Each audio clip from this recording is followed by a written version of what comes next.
Madame, Monsieur, bienvenue sur Gabon 24. Au Gabon, plus de 90 forêts sont sous la gestion des communautés dans plusieurs provinces du pays qui sont des parties prenantes dans la gestion des ressources naturelles. Aujourd'hui, il convient de renforcer la gestion de ces forêts pour un meilleur développement socio-économique des villageois.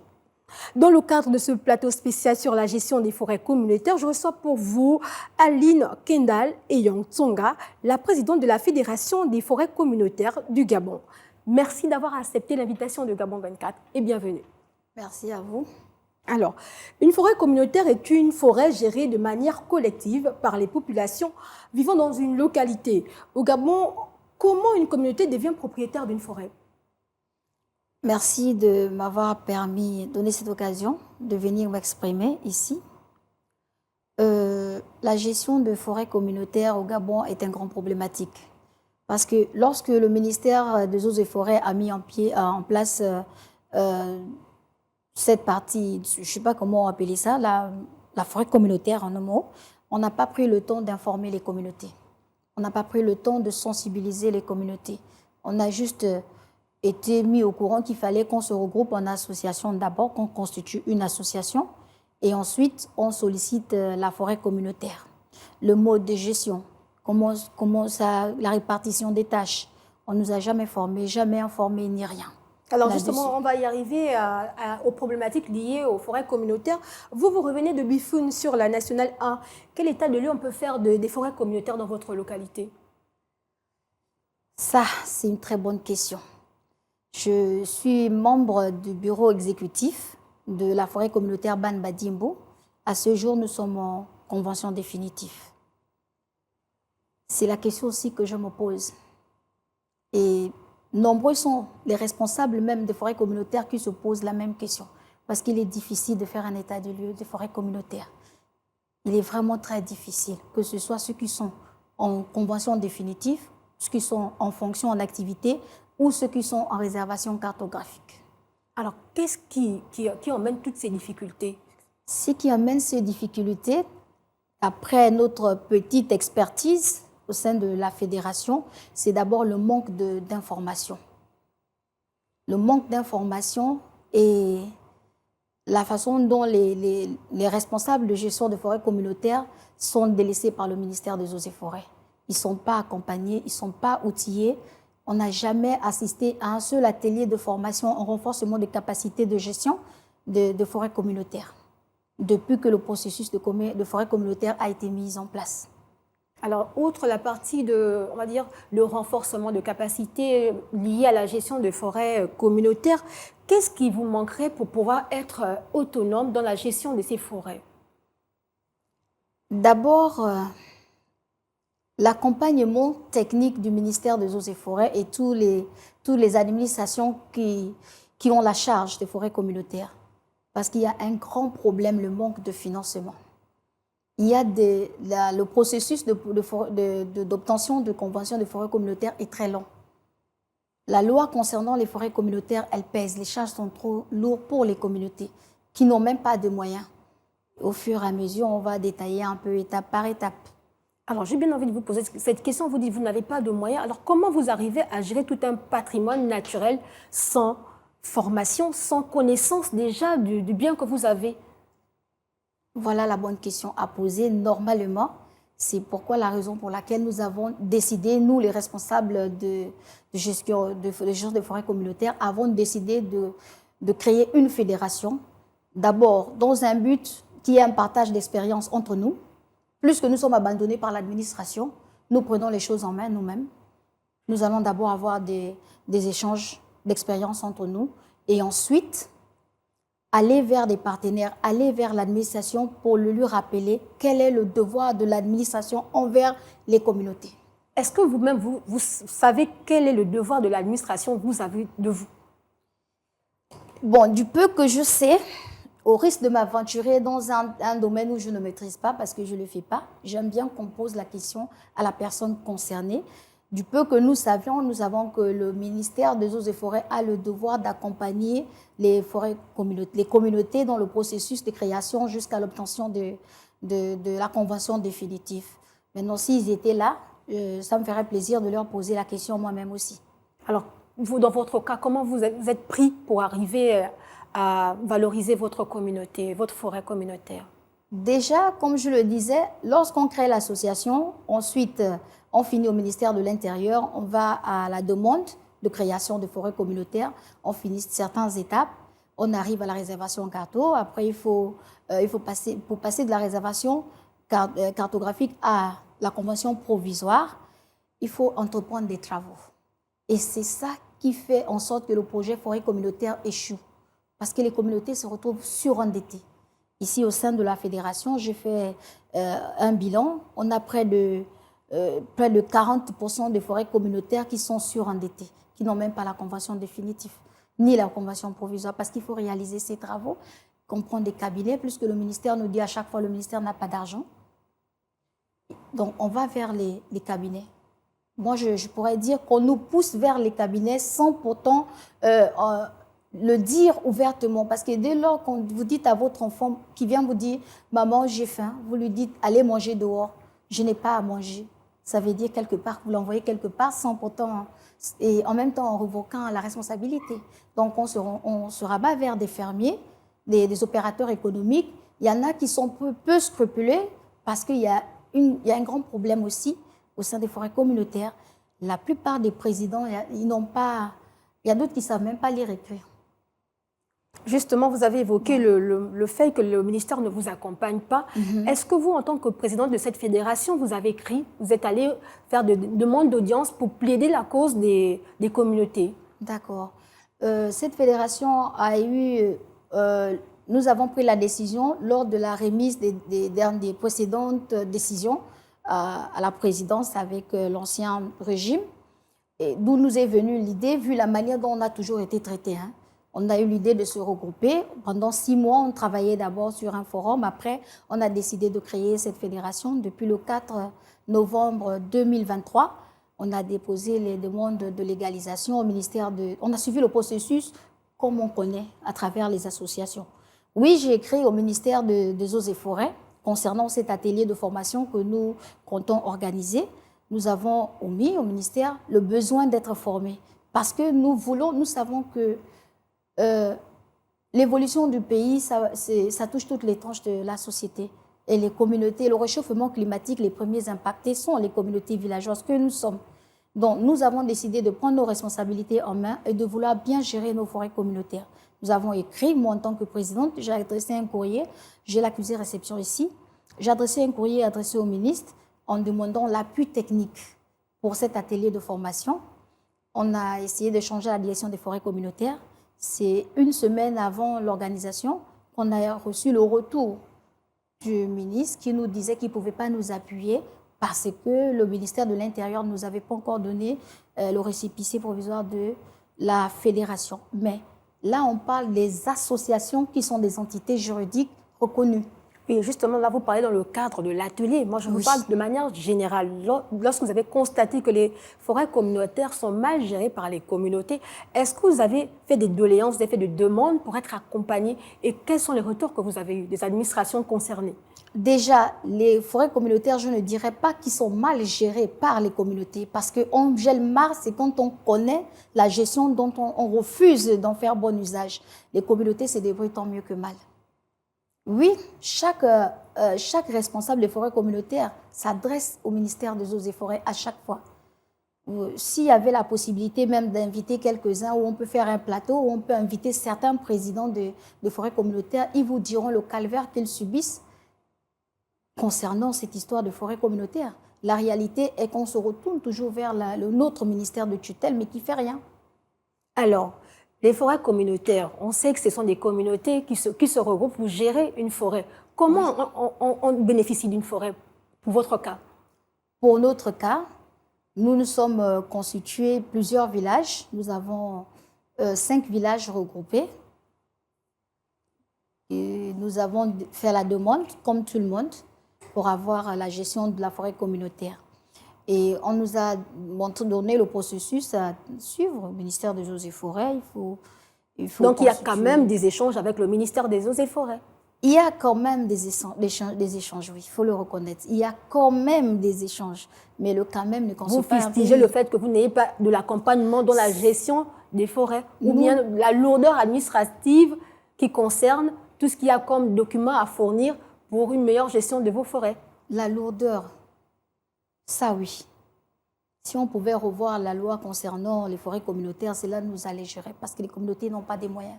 Un point. Et ensuite, nous voulons que les administrations prennent leurs responsabilités envers les communautés. Parce que dans l'échec du projet forêt communautaire, chacun a sa part de responsabilité. Le plus souvent, on accuse, nous, les communautés, que nous gérons mal. Mais nous n'avons jamais été formés. Nous n'avons jamais été préparés, ni outillés pour ça. Mais nous manifestons l'envie de bien gérer nos forêts communautaires parce que nous sommes de ceux-là qui disent le président ne peut pas tout faire.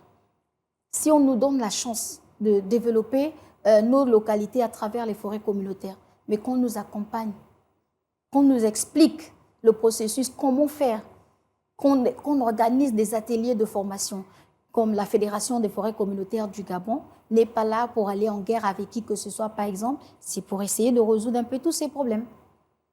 Alors, au-delà de la formation, les forêts communautaires, c'est quoi les activités principales? Parce qu'on a l'impression que c'est juste l'extraction de bois. Merci, madame. Je reviens encore. D'où l'importance de cet atelier de formation. Parce que lorsqu'on parle forêt communautaire, compte tenu du fait que l'administration n'a pas pris le temps de préparer les communautés, tout de suite, dès qu'on parle forêt communautaire, on voit exploitation forestière. Alors que la forêt communautaire, ce n'est pas seulement l'exploitation forestière. C'est quoi d'autre? Il y a beaucoup d'autres activités génératrices de revenus qu'on peut pratiquer au sein d'une forêt communautaire, comme l'élevage, l'agriculture, l'apiculture, etc. Exemple, la forêt communautaire des Biennes, qui vont faire partie demain à l'atelier, ils ne coupent pas le bois depuis qu'ils ont leur forêt communautaire. Ils font le miel, ils font beaucoup de choses. Ils sont un peu beaucoup qui se débrouillent tant mieux que mal, malgré le manque de formation, mais qui ont eu la chance aussi d'être accompagnés des ONG, comme l'ONG Brain Forest, qui s'est vraiment dévouée pour les communautés. Et ça, je le dis parce que moi, je suis de nature téméraire. Je ne félicite pas quelqu'un qui ne le mérite pas. En dehors de cette ONG, est-ce que vous avez eu d'autres accompagnements? Nous avons adressé des courriers à l'OPNUT, nous avons adressé des courriers à la FAO, au VVF. Voici aussi une organisation qui nous a très bien répondu, le VVF, qui sont prêts, surtout nous avons sollicité le VVF, s'ils peuvent accompagner les communautés dans la gestion durable des forêts communautaires. Ils nous ont répondu positivement, ils sont très ravis. Voilà, donc ils nous ont fait même des témoignages où ils avaient déjà commencé à travailler avec certains forêts communautaires. Par exemple, aujourd'hui, on coupe le bois, on ne plante jamais. Alors que c'est des activités qu'on doit développer au sein des forêts communautaires. Enlever un, en planter deux, pour demain. Alors justement, on va rentrer un peu dans l'activité principale des forêts communautaires. Combien y a-t-il de forêts communautaires au Gabon? Exactement. Vous avez des chiffres précis? Non. Pour l'instant, non. Comme je le disais, nous n'avons pas encore eu le temps de bien échanger convenablement. Moi, je me dis comme ça. Nous n'avons pas encore eu le temps de bien échanger convenablement avec l'administration de ressources et forêts, surtout la direction des forêts communautaires, parce que la directrice des forêts communautaires actuelle, elle est vraiment une femme très ouverte et c'est quelqu'un que je félicite de par son travail. Voilà, donc c'est sûr qu'au fur et à mesure, mais pour l'instant, au sein de la fédération, nous avons déjà regroupé près de 135 forêts communautaires. C'est beaucoup. De la réservation à la convention définitive, on ne tient pas encore compte de ceux qui sont en création. On a recensé 30, mais pour l'instant, ils ne sont pas encore affiliés avec nous parce qu'on attend, plus que, comme je vous disais tantôt, il y a des processus. Ils sont en processus d'affichage parce que c'est l'un des étapes à fournir. Pour qu'on dise forêt communautaire, il faut d'abord que vous passez par l'affichage. Dès que vous avez l'attestation de non-opposition, vous passez à l'étape supérieure. Dès que vous êtes en réservation, c'est déjà potentiellement une forêt communautaire. Alors, plus d'une centaine de forêts communautaires. Est-ce que vous avez des exemples de success story, des forêts communautaires qui excellent en dehors de l'extraction de bois? Pour l'instant, nous n'avons recensé que quelques-unes. Eh bien, comme je vous l'ai dit, c'est un peu difficile. Nous n'avons pas de moyens financiers. Il faut aller à la rencontre de ces communautés. Ça demande des fonds. Déjà, même pour cet atelier, ça demande des fonds. Ce n'est pas du tout facile. Mais nous avons bon espoir avec les partenaires au développement où nous avons soumis des demandes de partenariat qui sont dans de bonnes voies, qu'avec le temps, nous pourrions faire la cartographie de toutes les forêts communautaires parce que nous avons un grand objectif à travers les communautés, permettre au pays, pourquoi pas, d'atteindre une souveraineté alimentaire. Alors, que doit-on faire aujourd'hui pour améliorer ce développement des forêts communautaires au Gabon? Pour améliorer le processus de développement des forêts communautaires au Gabon, il va falloir que tout le monde s'y implique. D'abord, la première chose, multiplier ce genre d'ateliers de formation et d'information, parce qu'il y a beaucoup de critères. Il y a le problème avec les communautés aussi, qui ne savent pas ni la différence entre la forêt communautaire, la coupe familiale, le permis forestier, etc. Il y a d'autres, il y a des bureaux qui veulent bien développer les localités, mais c'est difficile parce que les communautés entières n'ont pas le même niveau d'information. Ils ne sont pas informés, ils ne sont pas outillés, ils se disent c'est la forêt de mon grand-père, moi je suis ici, alors que selon la loi, le processus de forêt communautaire ne tient pas compte du fait que vous étiez des autochtones ou vous étiez venus avant-hier ou après-demain, on parle de communauté. Et ensuite, il faut fédérer plusieurs villages pour avoir une superficie. C'est un peu les détails qu'on va aborder demain et qu'on verra à la longue comment rentrer en négociation avec le ministère des Eaux et Forêts pour essayer de trouver la solution aux problématiques des forêts communautaires. Donc, pour le bon fonctionnement et pour la réussite, tout le monde doit se sentir concerné. De la communauté, le ministère et même de n'importe qui. Parce que, par exemple, la forêt communautaire de Minzi, qui est un très bon modèle de réussite. J'en ai entendu parler à plusieurs reprises. Quelle est la particularité de cette forêt? La particularité de cette forêt, elle me fascine parce que, au détriment du fait que les communautés n'ont jamais été formées, n'ont jamais reçu de formation, ils ont eu leur haut et leur bas. Croyez-moi, ce n'était pas du tout facile pour arriver à ce niveau, mais la détermination du bureau exécutif et la détermination des fils et des filles de cette localité qui ont fait de cette forêt communautaire une référence. Parce qu'avant le bureau actuel, je pense que Minzi était un village voué à disparaître. Mais aujourd'hui, lorsque vous allez à Minzi, à n'importe quelle heure, vous ne vous souciez pas, parce qu'il y a des cases de passage, vous allez trouver où dormir. Aujourd'hui, si vous êtes un fils de Minzi et que vous n'avez pas quelque chose à faire à Libreville, vous pouvez rentrer chez vous. Vous êtes sûr que même si vous n'avez pas de maison, la forêt communautaire de Minzi proposera une maison pour vous. Alors justement, vous parlez du fait que le ministère ne vous accompagne pas. Minzi n'a pas forcément bénéficié de l'accompagnement du ministère, mais ils se sont distingués. Est-ce qu'il y a des échanges de partage de compétences entre une forêt communautaire et une autre? Si oui, comment Minzi travaille avec d'autres communautés? Bon, pas à ma connaissance qu'il y avait de partage d'expérience entre les forêts communautaires. Ça, c'est moi qui l'ai amené à travers la fédération. C'est moi qui l'amène comme aujourd'hui, je reviens encore à cet atelier. Il y a des partages d'expérience maintenant entre les forêts communautaires pour pouvoir montrer aux autres que malgré le fait qu'on ne connaît pas, on ne sait pas, mais il y en a quand même qui ont réussi quand même à s'en sortir. Et puis, eux nous diront comment ils ont fait pour s'en sortir. Comme ça servira d'exemple aux autres. Alors, vous êtes une personne vivant à l'intérieur du pays. Aujourd'hui, vous n'êtes pas sans ignorer que nous faisons face à plusieurs maux liés au changement climatique, comme la hausse de température, la dégradation des écosystèmes. Comment vous, les communautés, vous vivez ces phénomènes par rapport, qu'est-ce que vous constatez par rapport à vos forêts et qu'est-ce que vous envisagez faire? Ça, c'est une très bonne question. Le réchauffement climatique, les changements climatiques, moi je pense que là nous sommes dans cette salle, elle est climatisée, non? Effectivement. On ne sent pas l'effet de l'échauffement climatique. C'est nous les communautés villageoises qui sentons vraiment l'effet du réchauffement climatique. D'où la raison pour laquelle nous avons décidé de créer cette fédération pour au moins, avec le peu qu'on a, lutter aussi, participer aussi à lutter contre le réchauffement climatique. Dès que nous avons la possibilité d'avoir des partenaires au développement, que nous développons d'autres activités génératrices de revenus autres que l'exploitation forestière, c'est déjà un pas vers la lutte contre le réchauffement climatique et la dégradation de la biodiversité. Justement, en parlant de biodiversité, dans votre localité, qu'est-ce que vous avez observé de directement par rapport à la faune ou à la flore? Est-ce qu'il y a de moins en moins d'animaux? Est-ce qu'il y a certaines plantes ou certaines essences de bois que vous ne voyez plus, que vous voyez avant? Comment concrètement vous le vivez? Moi, je dis toujours que l'exploitation abusive et incontrôlée de la forêt gabonaise est l'un des plus gros problèmes au Gabon.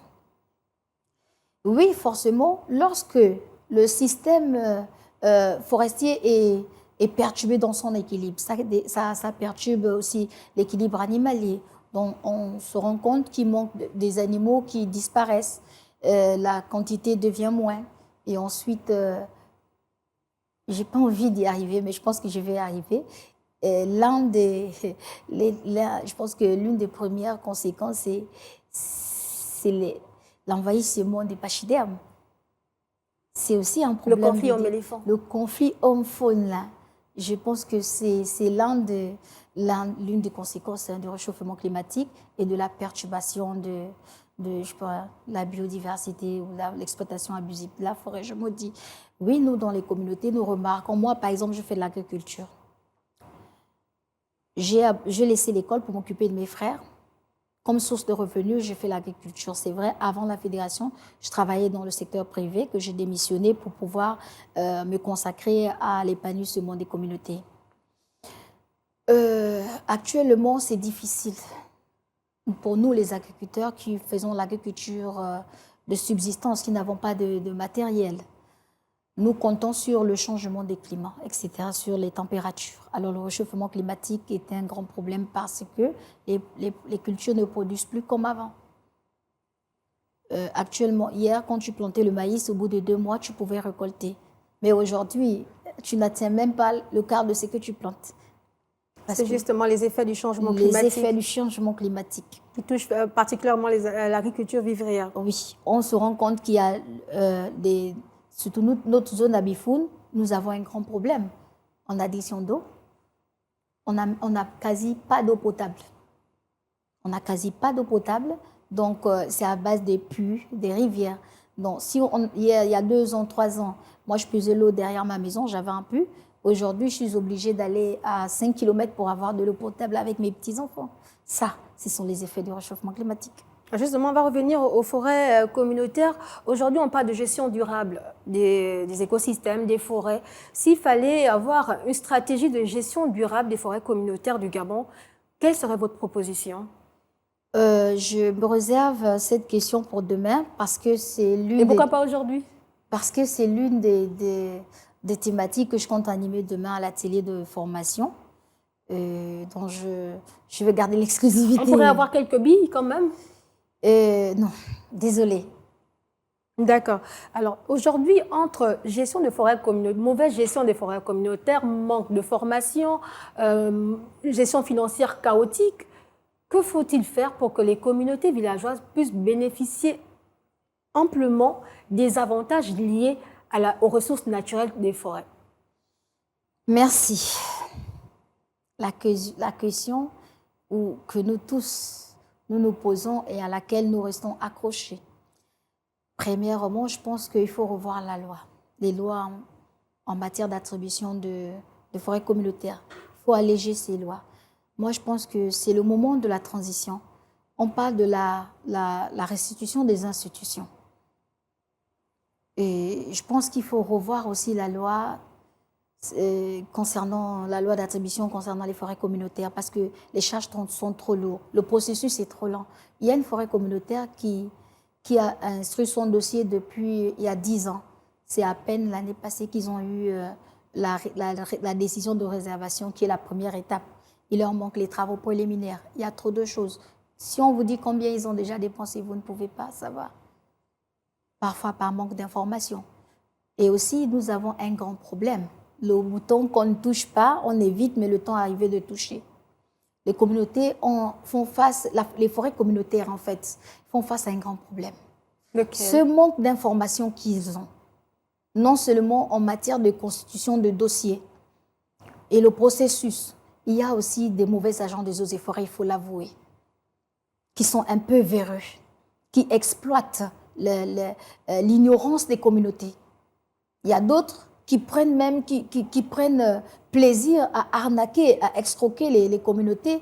Demain à la télé, vous verrez beaucoup, je vous invite à venir et vous verrez pourquoi nous, les responsables de gestion des forêts communautaires, avons décidé de créer cette fédération et d'aller nous informer concernant le processus de forêts communautaires pour éviter que demain après-demain, nous puissions encore subir ce que nous subissons.